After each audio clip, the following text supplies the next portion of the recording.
and ladies.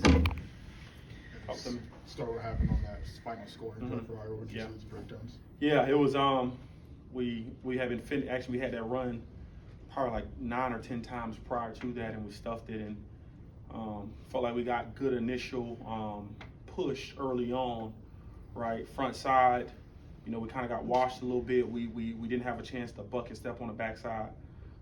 Clayton overran it, right? It hit downhill pretty fast. Came up on him in a heartbeat, you know, and Mac, right? He saw it pop late and try to get it down, man. And we kind of knew going into that game the margin for error was really small. You know, we spoke about it all week, especially to our guys. Like we knew it was going to be a relatively close game, and the margin for error in practice, right, leading up into that was it can't be none, you know. And that was going to ultimately decide the game. Didn't know that particular play would, but obviously it put us in a position to where we end up losing the game, right? And just try to continue to preach to our guys, right? Every play is important, man. Every single play, whether it's the first snap of the game or the 58th snap of the game, right? Like those kind of situations, they literally alter the game, and that's what you guys saw happen, man. We had enough guys in our fit, right? We overran it. Probably could have got a little better push on the backside, right? But we had fit that run up several times prior to that, and you know, it was a couple of negative yard gains. It was a couple of 0-yard gains. So it obviously sucks that it popped, you know, because we hadn't. I think prior to that, they were under 100 yards rushing, and they obviously put them over and ultimately gave them the score to go ahead and take the lead. And obviously, you've had injuries in the secondary, but some veterans you've counted on seen come out of the game for some younger guys. Yeah. What's led to some inconsistency for the veterans? Yeah, I think part of it, man, is I mean, although some of those guys are veterans, right? A lot of the guys in our sec, they just lack the experience, you know, and so because they lack the experience, you know, I put especially some of the guys in the safety room, I just put them on a rotation because I felt like some of our younger guys they were doing really good in practice. They had been doing really good up until that, and it's like, you know, we live in this business is based on results at the end of the day, you know what I'm saying? And put ego aside, like I want to give whoever gives us the best chance to win the opportunity. And so it's obviously a constant process. Don't want nobody, especially in the secondary, to get comfortable thinking it's their position because they've started in it or played in it, you know, consistently over the course of the last 10 games. But, you know, maybe somebody else gives us a spark. And so just always trying to shuffle what we got going, especially on the back end. Obviously, we had some guys go down, so we had to move some pieces around. But, you know, like at the end of the day, man, it's about can you do your job and can you execute your job. And if you can't do it, at a high level, you know, we have to shake things up a little bit. And that's no slight to you or where you're at. It's more so like what's going to help us win, right? We have a mantra in our building, like put the team first, right? Putting the team first may mean that maybe you take the first handful of snaps and you're on a rotation now. Maybe it means that you're coming off the bench, right? And every week, right, because of our extremely young secondary, every week it's a tad bit different. So, you know, I'm basing a lot of that off what I see in practice, and if guys have good weeks of practice, which I think for the most part has occurred. If it's a younger guy, then that's what it is. And if it's not, then we'll kind of keep going with that same rotation. But at the end of the day, it's about results. And if I think a guy is struggling to get it done, right, I don't want to put him in jeopardy to where he can't have success. And so if that's a conversation on the sideline or a conversation after the game, I know this, I can't wait till the game is over, right, to decide, okay, well, this is what we're going to do, when I could have made an adjustment within the game, and especially if I felt like it was going to give us a chance to win. Is there a common denominator with the pass interference, a technique thing or approach thing, or? It's a couple of things, right? It's one, I think it's based on that ref's discretion, right? Two, obviously we're teaching our guys to get their head around. Like that's been a big point of emphasis, to get their head around, make sure they're looking for the ball. And you know, like I think anytime you're competing for the football, they're going to be guys who run into each other. You can't be egregious with it when you're grabbing and holding, right? Like that's been a point of emphasis that I've made with Taz on several occasions, you know. But if you are looking, I try to talk to the refs about this every game. If you are, you know, I'm constantly telling the ref, like, our guys are going to look back for the ball.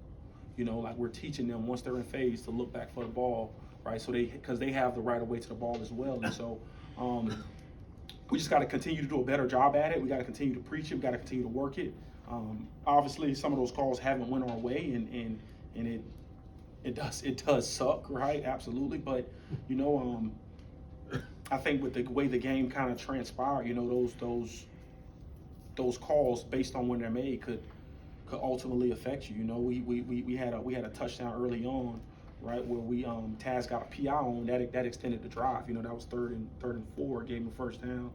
Ultimately, end up going and scoring. But you know, that's obviously we got to be better as coaches. We got to continue to put that in our players, and you know, it sucks, right? But I can promise you, we're teaching our guys constantly when you're in phase with a guy, whether it's zone coverage or man coverage, right? Get your head around, because if you don't, you leave it at the ref's discretion, right? You 9 times out of 10 you're going to get a penalty if you never get your head around it. So it just sucks sometimes to see other teams not do it and they get the break. You know what I'm saying? And so that's something that we got to continue to coach through and get our guys better in that facet.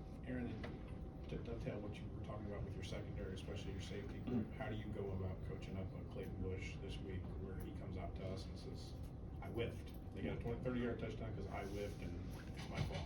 You know, how do you coach that kid up? No, I mean Clayton. Well, what I love about Clayton is extremely accountable, man. He was obviously crushed after that, you know, and you know, I think when you have players like that, you know, like that's what you want. You want them to take accountability. You want them to own up. You know what I'm saying? And that's, you know, this ain't Clayton's first football game. You know what I'm saying? Like tackles are gonna be missed, right? We had other opportunities to get the ball down, right? That's why I think it's the ultimate team sport, right? Although he missed it, right? We still had other opportunities to get that ball down. You know what I'm saying? And so I think you coach that up by doing what you've been doing.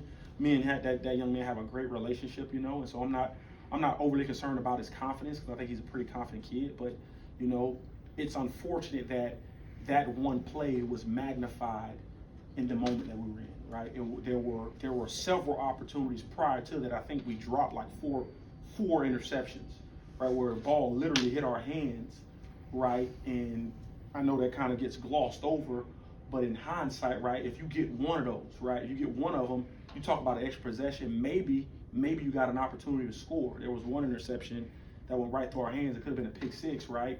And that kind of gets glossed over because, you know, it was end up being a catch, and we get off the field on that drive. But like every single play matters. It just so happens that situation, Clayton was in it. It was a crucial part of time during the game. Obviously, it's magnified, but yes, Clayton did miss that tackle, but we could have been better in so many different areas, right? In regards to that play, right? Front side, on the back side, he ended up missing it, and the kid is extremely accountable. He takes complete ownership in that, right? And as his coach, I'll take complete ownership in it. And so we gotta be better, right? Because we got to go out and get this one. We're playing a really good football team, and you hope that not just Clayton, but the guys behind him, the younger guys, can learn from his experience, right? Xavier had one last year versus Purdue in 2-man. You know, he was crushed. It was a completion for a first down on third down, right? He lost leverage of a guy, and it was a defining moment for him, which I think he learned from. And so you hope that the guys who are behind him and around him can learn from those situations and be better in the future. You know, what works well about Northwestern's offense?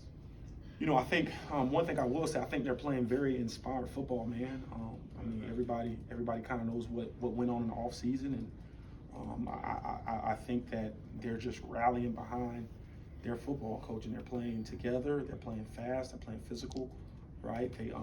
They do some things on offense that have created a lot of explosive plays for them. You know, they move a lot of pieces. They bring guys in, certain personnel groupings, and so I think what makes them really unique is that they have the ability to run the ball extremely well, and they have the ability to throw the ball down the field. They're a pretty balanced attack, and I think all of it's controlled by their quarterback. They have a couple of them who they utilize in different packages, and so I think anytime you're playing a team like that, you know, it's going to be imperative, right? One, right, obviously we stop the run, and two, we take the ball away. It's no secret that I think teams are gonna. I've been saying this the last couple. I think teams are gonna naturally try to throw the ball against us. Right? Who wouldn't when you got some really dominant dudes up front, right? And so We have to obviously be good on the back end, have a good plan in place for the back end, and put our guys in a position to be successful, and not just take the ball away, but not get penalties as well. You know. And obviously, when you bring JUCO guys like Caleb Patterson, Prince Ford, you want them to make an immediate impact. What's their progress this fall? Yeah, well, you know, like for young men like that, right? Everybody's process is completely different. You know, I think anytime you bring a young man from a junior college, your goal and intent is for him to come in and play, right? But there may be some strength things that he has to work on in the weight room. There may be some things that he has to get over in terms of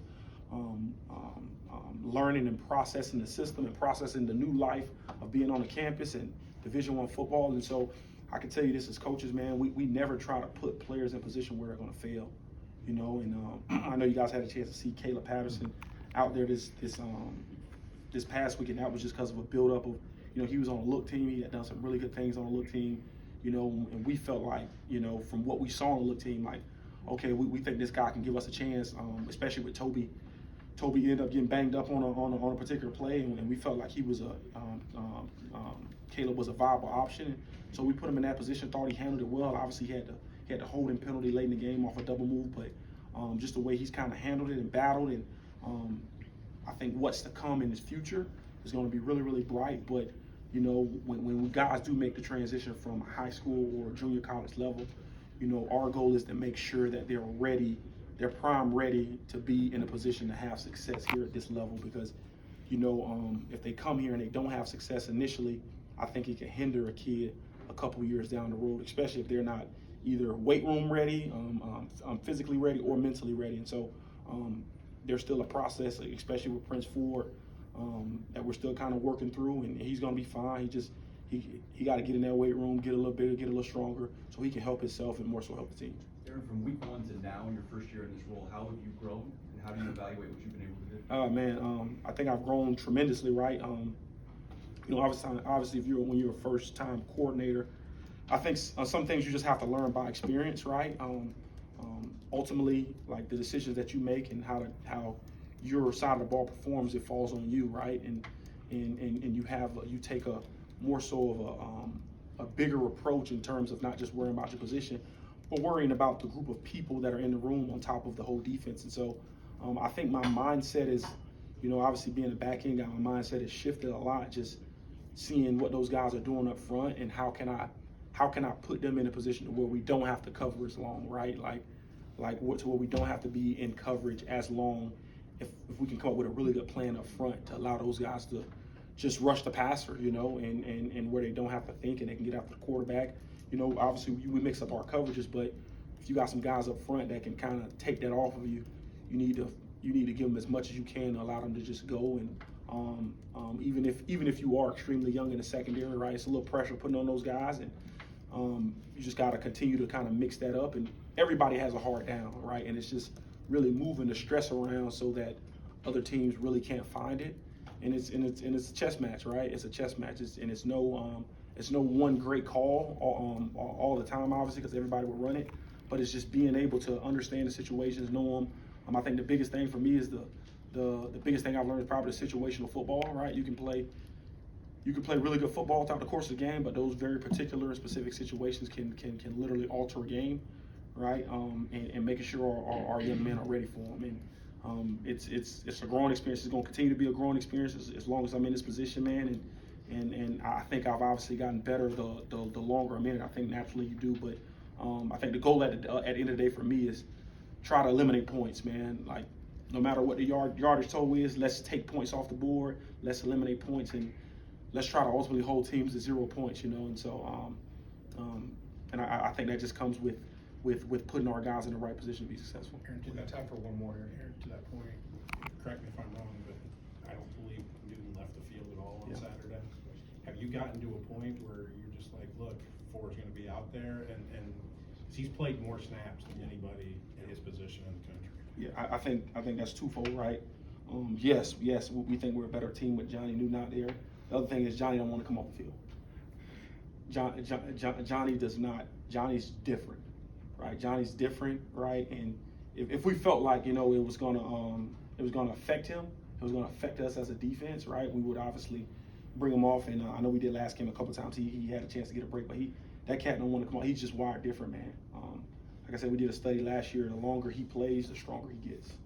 You know, he's actually been more productive, you know, the more snaps he's taken, which is insane, right? But we know we're a better defense when he's out there. I think he knows that, and he don't want to come off the field. And so if there was ever any drop in his production or any drop in us defensively, obviously we would pull him off and get him a break. And Coach J-Mo does a really, really good job in monitoring his guys and monitoring him specifically. But I think at this point in time during the season, right, we got to do what we got to do to try to go out there and win. You're finding that like on play 50, he's even better than he is on play Yeah, 1. and he is, man. He is. I mean, in terms of his pass rush, for sure. You know, he's still strong at the point of attack. You know, he may occasionally, you know what I'm saying, do something that he isn't supposed to do, but that can happen on the second play of the game. You know, whether he plays back on a routine down block or later in the game, but he'll do that every now and then early in the game. Obviously, we don't want it, you know, and that's been a point of emphasis for all our guys up front. But that cat is special, talented wise, and you know, as long as he's here and as long as he feels good to go, we're gonna try to keep him out there. Obviously, if he felt like he was tired, you know, Coach J-Mo has a good sub rotation where guys can come in and supplement where he is and how he's playing.